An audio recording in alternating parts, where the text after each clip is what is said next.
Slowly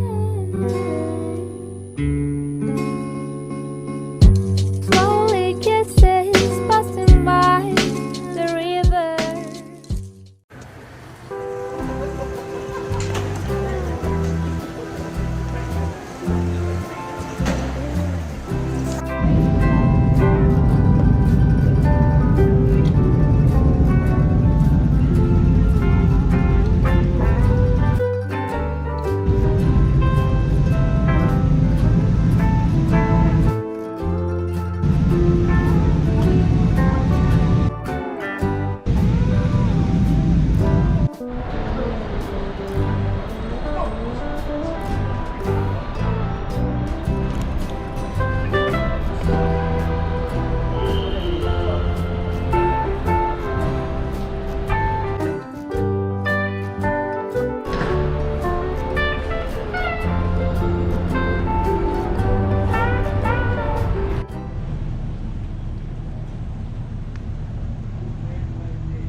Welcome to another exciting episode of the $1 Million Peddlers. I'm Paper Guy. And I'm Mr. Magazine. And we are standing down here in a hotel in Atlanta. We'd hoped to bring you some footage from the warehouse. Weren't able to do so. We asked permission and the lady said no, she would ask that we not shoot there. But don't tell anybody, random neighborhood kid went rogue and got some pictures from inside the truck. So why, may I ask you, Mr. Magazine, yes, are we in Atlanta right now? Well, we're going to call this the Atlanta Haul, which is probably going to take at least 3 trips, maybe even 4, with 18-wheelers. I was given the lead from a good friend of mine. They were throwing magazines out.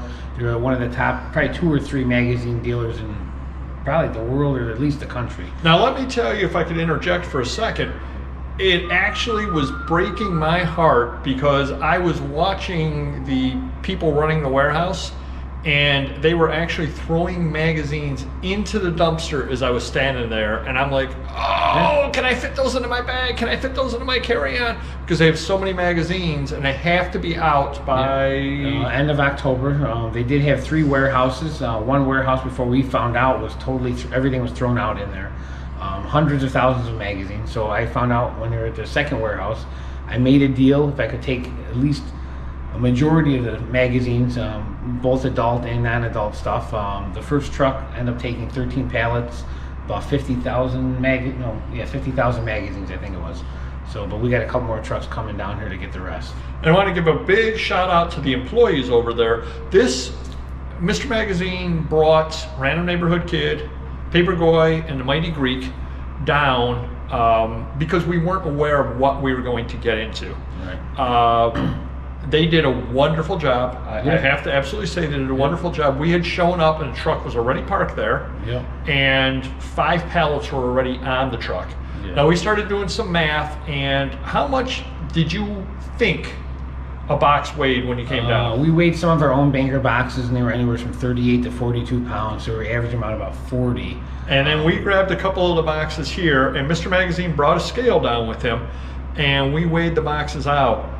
They were 50 to 55 pounds a box. Now the big problem that we had, and we're going to get into this a little bit, was what is the weight limit allowable on those trucks? So this is a 55-foot truck, so it's twice as big as like the largest Penske. And you have to have a CDL license and so forth. But the weight limit on this one was 32,000 pounds. So we were hoping to get, I think they had 19 to 20 pallets ready for loading. We were able to take only 13. So the next grouping will take another 13, and they'll still leave us another 13 for the next trip probably. So at least 3 trips. But the beauty of it is because they packed these so tight, it doesn't make any difference if you took 19 lesser pack pallets or you took 13 full pack pallets. We were at the weight limit, so it wouldn't matter, right? Right. So, and we went a little bit under the weight just to allow any allowance and everything. One thing that you need to think about, though, if you get into a deal like this, you got to weigh a pallet up as well, because there is weight to the pallet. What was a pallet weigh roughly? Depending on if it's wood or plastic, anywhere from 25 to 50 pounds. So why don't you explain just the logistics of the deal? Because I'm going to admit, Mr. Magazine has been stressed for the last few weeks. Much, yeah. No doubt at all about it, all because of this deal. So why don't you explain the logistics of what went into this deal? Yeah, from start to finish. Obviously, the good thing is I think we're over prepared, which made it even more run smoothly. As far as we had banker boxes shipped down. I think we shipped down almost 1,000 banker boxes. And I'm going to interject. That's a huge difference, because number one, the beauty of the banker boxes is if you're going to do this kind of deal, they're uniform sized boxes. Correct, yeah. They fit properly on the pallet. And another thing that they did, which was great, you didn't ask them for the shrink wrap, did you? No, they did that. They did it on their own. What they did is they packed the boxes on it, and then they put shrink wrap around it. And the big key for that is it avoids shifting. Yep. Everything is just the way that it is. So that's wonderful as well. They were nice enough to have Mr. Magazine ship the things down and make the boxes and pack them themselves, which saved us a lot of time. We never have done it because this is a month of preparation. So we were ordering 200-300 banker boxes a week from Staples, and they were drop shipping them in one day, which is great. So when they ran out, ordered some more. And like I said, if that's something that's been taking them a month to do, there's no way we could have done it in one day, which we were hoping to get accomplished. And then on top of it all, we were thinking this crew of 4 of us and 3 of them would get the 5, 6, 7, 800 boxes in one at a time. Then we said, hey, let's put these on pallets. You got pallets, wrap them up, and that saves 5 hours, easily 5 hours. So yeah, we're definitely, like I said, over prepared, but the job got done in record time within an hour and a half when we got there. And so the next one will be even smoother. And we won't even have to come down next time. Now, how did you find the trucking company? And why don't you explain to everybody out there, if they run into this kind of deal, what the logistics are of finding a trucking company and what to look for, how to do it? Right. Because I don't think a lot of people out there necessarily have done a deal of this size. Yeah, so we resorted to that because it was basically our only way to do it. We originally thought driving like a Penske. So flying down, renting 2 Penskes locally, and my buddy had a warehouse an hour away in Atlanta that we were going to transfer the remaining magazines that wouldn't fit into the Penske truck, and then driving 1 Penske back and then worry about the rest at a later date. Well, the problem is Penske's only hold about 300 boxes, even for the largest Penske. So if we factored in... Now, let me cut in for a second. The advantage to the Penske is you do not need a CDL for it. Correct. On that size. Right. So if you've got a deal that's on the cusp, and you've got somebody who's willing to drive a Penske, you can get that without the CDL. So if you and a buddy, it's cheaper without having to have, because you don't need no specialty driver or anything like that. However, it also limits the amount of stuff you can have. Correct. So originally the plan was the Mighty Greek and myself were going to drive the 1 Penske back with 300, 350 boxes maybe, and that would have been a scratch of the surface of what their inventory is. So I said, that's not going to work. By the time you factor in the Penske truck's $1,000, the mileage is $1,000, and the gas is $1,000 per Penske, that's $3,000 plus labor. If Mighty Greek charged me, $50 maybe to drive it back, who knows? Sorry about that. We had a little bit of a problem with the audio. So Mr. Magazine was telling us about the logistics as far as the Penske versus a semi. Yeah, so using a Penske, obviously it would be cheaper. The problem is the maximum load is only about 10,000 pounds. The cost would be $3,000 to $3,500 with gas, mileage, rental, and all that into it. So you're talking about $3,500 for 350 boxes, where you can get way more boxes in the truck for just double the price. But luckily I was at a party. I met a guy that was running a trucking company, and he was able to find me one because I went on Google and I was trying to call Atlanta trucking companies with no luck. Everyone was too busy, they're tied up, whatever. So we got very lucky to get this one. We got another truck coming in a couple weeks, and hopefully we'll get a 3rd truck by the end of October. And I was telling Mr. Magazine, we were running the numbers, actually a 4th truck if possible. I don't think we can get it in, but if he's able to get the 4th truck, definitely worth it, because again, at this point, because of the deal that he structured, he's basically, whether he took 1 magazine or he took every magazine, he's paying the same price, is what it comes down to. So at this point, if he's able to somehow or other get a 4th one in, it's essentially free to him except for the cost of the truck. So at that point, it becomes well worthwhile to do it. Now, I want to go into quickly the logistics of the way that they ran their company. Now, they were an online magazine company, and they'd been in business for quite a while, had a nice little website and all that kind of stuff. As everybody knows, Mr. Magazine and I both put our items in boxes, and we number our boxes. Now, I use the custom SKU to do mine. Mr. Magazine does right in the listing title. Now, these people did not have a eBay presence, but they sold things on their own website. So I was talking with them about how they did things, and they did things with, they could either increase or decrease. I mean, obviously it was all automated, so that if you bought a January 1974 Time magazine, it would lower it by 1 when you purchased it. But when they got new ones in, they were able to just scan them, and it would increase the number by 1. Mm-hmm. And then the way they had their things set up, everything was in an open-faced box, and all together by title. So they would have like Newsweek magazine, all in order by years on the shelves. Yeah. And then it would say, and then what they had is almost like a magazine divider that raised up above the magazines, and it would say January 1st, 1976, January 8th, 1976, January 15th, and they would put them right where they needed to be, and then they could go through them quickly to find the ones. So it's a completely different way of doing things than the way we do it. Mm-hmm. The advantage to it is you know exactly what your inventory is, you can put everything together. The disadvantage to it is the fact that you've got to go, and anytime you pick up a new collection, you've got to integrate it into what you have already. A lot more time and money becoming efficient. Definitely there's a cost of being efficient. You're right. So it's a whole different way of doing it, and we wanted to offer that up to you as well, as a way to do it. Because again, I use the custom SKU, he does it right in, and we number the boxes individually. They do it a completely different way. But the way they had it set up, I could see being a positive as well, but you'd have to do it from the start. Yeah, right, exactly. So if you're running your own business at this point, you say, hey, I want to get into selling magazines. Those are two different ways to do it. Right. And neither way is right. I mean, they had a successful business for many, many years doing it their way. We're doing fine doing it our way. So there isn't a right or a wrong way, but we wanted to offer that. And I picked their brain for a little while about exactly how they did it, why they did it that way, and all that kind of stuff. And another interesting thing is, so we do not have a rental car down here. We used an Uber. So we were driving around and we kind of mentioned what we were doing. And the one Uber driver, we actually ended up getting his information and leaving our card with him because he said he was more than willing to drive, and he has a CDL license. So always good to have, any contact you can make.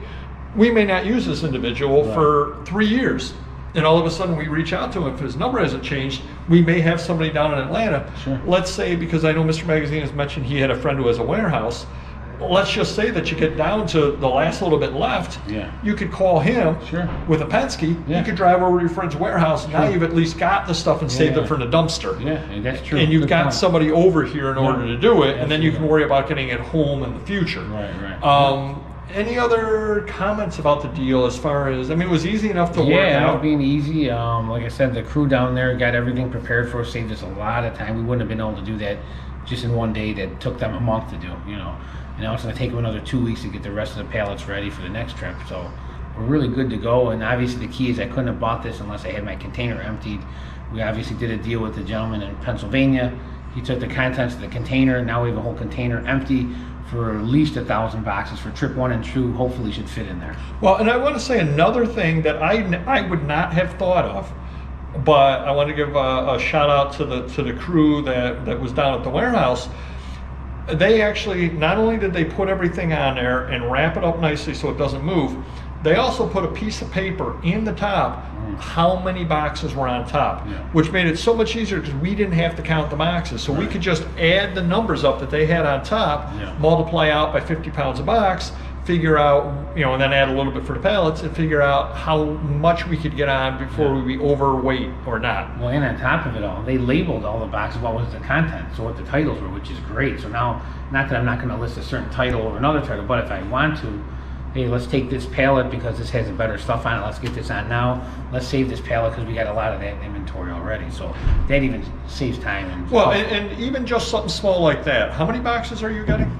650? So 650 boxes. We've timed it out before. It takes roughly 1 minute to make a box. Roughly. Yeah. Thereabouts. So if they've got 600 boxes, that's 10 hours worth of labor right there alone. And you may not think it's a big deal, but even just writing that on 600 boxes, what the thing is, even if it takes you 10 seconds per, you're an hour of work right there that you just didn't even think about. Right. So the fact that they were willing or able to do all of that for us saved us a lot of time and trouble, because otherwise we would have had to do it. And we only have a limited amount of time because we're flying out tomorrow. Sure. Now, when is the big truck coming up? It's actually going to be Monday morning, so really it's only a full day. So full Sunday of driving. Monday morning we got another crew that's going to help unload it. And I had to invest money to speed up the process with an electric pallet jack. It's about a $4,000 cost, but it's going to save a lot of trouble, a lot of time and trouble from the loading dock area when we're going to pull the pallets off. We got to cart them outside and put them into the container, so that'll definitely save some time. And we definitely do want to, I was talking with Mr. Magazine earlier, we definitely do want to, we do have our warehouse series, so if you've not checked that out, definitely do so. It's all together in a playlist.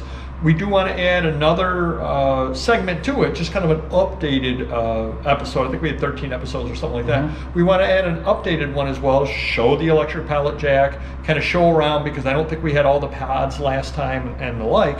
Just kind of show how things have changed, so that way you can look back at the last video that we had, and then we can show you the changes as well. I think there have been a lot of changes over there, just have been over time. Yeah, we did one, and plus we did order more shelving. 3 units of shelving to hold probably, well, let me think here, gotta be close to 1,000 boxes. So just in case we need the room, we get the shelving up and we're ready to rock and roll with some of the inventory if it cannot fit into the container. And hopefully Mr. Magazine will remember to hit record on his phone a little bit to show a little bit of the stuff that came in and a little bit of the process of getting it on over. Because I think you guys would like to kind of see, because we can sit here all day long and tell you there's 650 boxes. And there's going to be 3 trucks, so that's 1,950 boxes of magazines. Each magazine holds, or each box holds how many? 80 to 100. 80 to 100 magazines. So you're talking almost 200,000 magazines there. For 3-4 trucks. For the 3 trucks, yeah. So you're almost talking, you're talking 180,000, 200,000 magazines there. It's overwhelming, and I don't know how many people have actually seen that many magazines in person. So hopefully we're able to, Mr. Magazine gives you a few videos of them unloading that, so you're able to see that, just kind of to grasp the volume of stuff out there.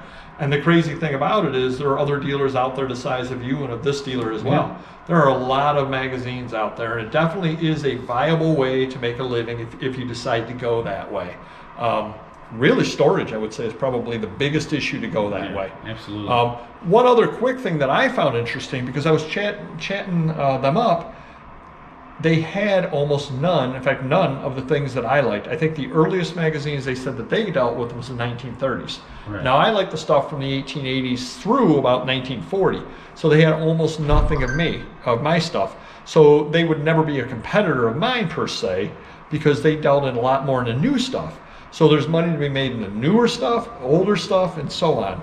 So if you ever do want to reach out to us, we'll definitely give you some guidance if you're looking to add magazines to what it is that you sell. No doubt at all about that. Yeah, sure. We'll help you out there, and if you can help us out there by hitting the like button. And hopefully we have a little video here at the end showing the truck pulling in and some of the unloading. But hopefully it helps you get some ideas around the costs and the logistics. Again, you have to definitely be prepared.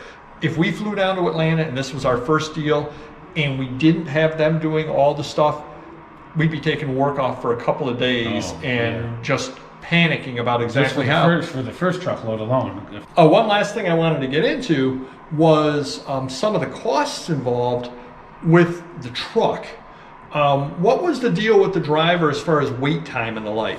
So the truck cost was roughly $6,000. This covers gas, driver, wages, and so forth. But on top of the added expense, the driver gets a wait time for loading and unloading, which they base it off of 8 hours. So it added, close to $800 to the tab. But you got to do it. So it's just a cost of doing business, and you can't do it without that. So even though it only took us a couple hours, it is what it is, and we're still got a hell of a deal. So yeah. So And again, if you do get the opportunity to get a deal like this, definitely by all means. I know a friend of the channel, Primetime Treasure Hunter, did reach out to us at one point on the 50,000 comic deal that he had, just asking us about sizes of vehicles and that kind of stuff. You know, and we told him, here's what you're going to need, and he kind of worked off of that. So if you've got an opportunity to get a big deal, by all means reach out to us. There's a lot of things in there with weight. And another thing that you definitely have to remember as well, which we had taken care of, was distribution of weight. In other words, you can't just take all 30,000 pounds and put it right in the front. You've got to kind of balance it out, which we've done this enough times, and the driver knew what he was doing. We were able to get that all taken care of, no problem, with the distributed. But again, it's the kind of thing you don't think about. You start loading a truck, even a Penske, you start loading it and you put everything down at the one end, you're going to have a problem. You've got to distribute that weight out. So by all means, reach out to us. And if you come across any larger deals that you know are decent deals, but they're just nothing that you're interested in, by all means, reach out to us. Always can find us. You can do the comments. We do have the email set up. You can, Mr-Magazine.com has an info. Paperboy.com has an info. You can reach out to us a myriad of ways, and we certainly pay finder's fees as well. So a lot of times, I know I do it as well, I'm out places and I hear deals that are good, and I've said, oh, I know there's money to be made in that. If you're in the same position, reach out to us. We'll pay you a finder's fee if the deal culminates. We all win in that case. So again, do hit the like button, and we will see you next video. Take care. Bye-bye.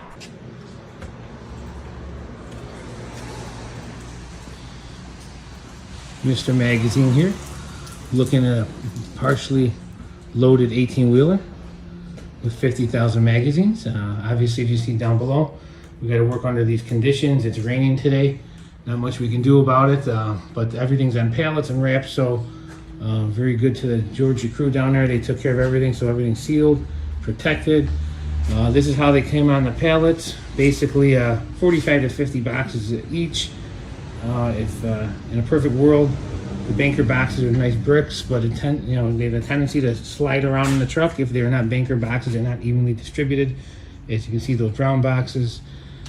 Another collapsed pallet as well. We had to deal with a few of those going on. But so far, everything's looking good. And I'll give a tour of the container.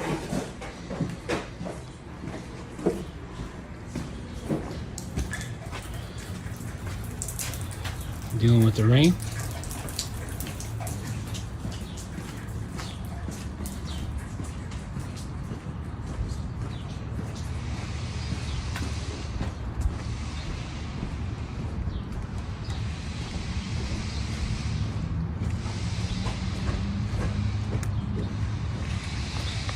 Here's our once emptied container, now getting filled up again by the crew. So far, we got about a couple hundred boxes in there so far, but it'll be filled by later in the day. Open it up.